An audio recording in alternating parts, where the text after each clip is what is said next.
বন্ধুরা, আজকে একটা কথা বলবো, মনের দুঃখ প্রকাশ করি, তোমাদের সঙ্গে শেয়ার করি। আমার বাবার আমার বাবার আম্মা, তো জানি না সৎ আম্মা না কিসের আম্মা, আমি সেটা জানি না। তো ওনার হলো 4টে সন্তানের মধ্যে কথাগুলো খুব মনোযোগ দিয়ে শুনে যাবেন, আপনাদের কিন্তু হতে পারে, সতর্ক করে দিচ্ছি আমি।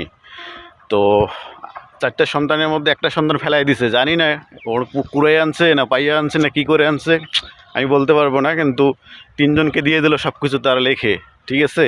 তো এখান থেকে প্রমাণ করে দিল সে বড় সন্তান তার নয়, ঠিক আছে। উনি নিজে প্রমাণ করলো, যাদেরকে দিছে আমি তাদের কথা বলতেছি, তারা খেয়ে দে ওই বুড়িটাকে ভুলে যাবে।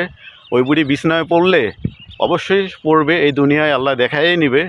ওই বুড়ি বিছনায় পড়লে কেউ ওনাকে দেখবে না। আজকে এই ভিডিওটি আপলোড দেওয়া থাকবে আমার ফেসবুকে, হয়তো আমি থাকবো না, আমার কথাগুলো থেকে যাবে, আমার এলাকাবাসী দেখবে, ঠিক আছে। তো আমি বলবো এই জন্য এই কাজগুলো করবে না, এই বুড়ির অবশ্যই শাস্তি হবে, হ্যাঁ, এই দুনিয়াতেই হবে। কারণ উনি একজনকে ঠকাইছে, জমির হিসাব ক্রিটিক্যাল ব্যাপার, চুল পরিমাণ যদি কম বেশি করেন আপনার এই জবাব দিতে হবে পরকালে।